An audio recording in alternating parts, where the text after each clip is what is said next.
Saint Martin দ্বীপ খুলে দেওয়া হয়েছে, কিন্তু পর্যটক নেই এমন চিত্রই এখন দেখা যাচ্ছে দেশের একমাত্র প্রবাল দ্বীপটিতে। দীর্ঘ 9 মাস পর দ্বীপটি পর্যটকদের জন্য উন্মুক্ত করা হলেও বাস্তবে সেখানে পৌঁছাতে পারেনি কোনো দর্শনার্থী। কাগজে কলমে দ্বীপ খুললেও বাস্তবতার জটিলতা, প্রশাসনিক বিধিনিষেধ এবং পরিবেশগত নিয়মের কারণে পর্যটকেরা এখনো সংশয়ে রয়েছে।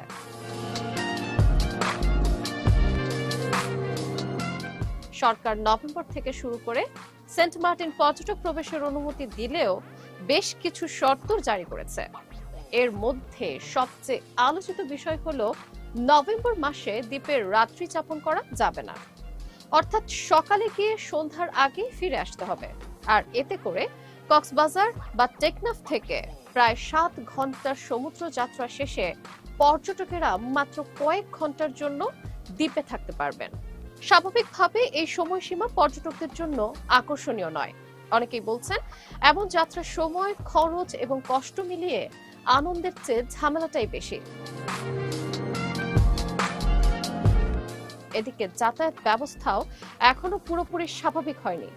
জাহাজ মালিকদের অভিযোগ যে প্রয়োজনীয় অনুমোদন এবং ছাড়পত্র সময় মতো দেওয়া হয়নি, ফলে ঘোষণার পরের দিনও কোনো পর্যটকবাহী জাহাজ সেন্ট মার্টিনের উদ্দেশ্যে ছাড়েনি। আগে যেখানে একাধিক ঘাট থেকে জাহাজ চলতো, আর এখন কেবল কক্সবাজারের নুনিয়াছড়া ঘাট থেকে সীমিত সংখ্যক নৌযান চলাচলের অনুমতি দেওয়া হয়েছে।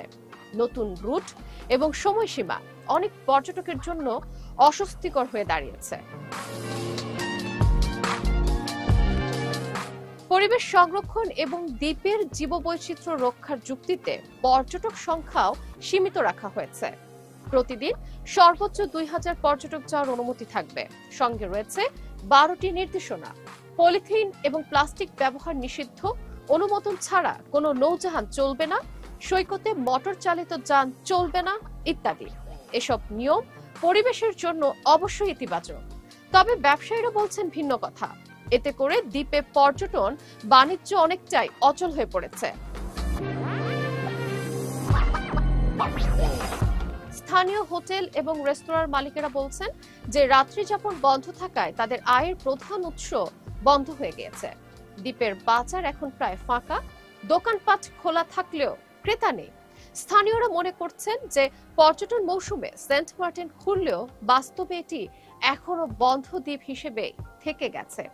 পর্যটন সংশ্লিষ্ট অনেকেই মনে করছেন সরকারি পরিবেশ রক্ষার এই উদ্যোগ অবশ্যই প্রশংসনীয়, কিন্তু বাস্তবায়নে ভারসাম্য থাকাটা দরকার। পর্যটকের উপস্থিতি পুরোপুরি বন্ধ হয়ে গেলে স্থানীয় অর্থনীতি ক্ষতিগ্রস্ত হবে, আর সেই সঙ্গে পর্যটনের সম্ভাবনাও কমে যাবে। পরিবেশ রক্ষা এবং পর্যটক বান্ধব ব্যবস্থার মধ্যে সমন্বয় না এলে সেন্ট মার্টিন পুনরায় উন্মুক্ত হওয়া কেবল আনুষ্ঠানিক ঘোষণায় থেকে যাবে। অর্থাৎ সেন্ট মার্টিন খুলেছে ঠিকই, কিন্তু পর্যটকের পা পড়েনি।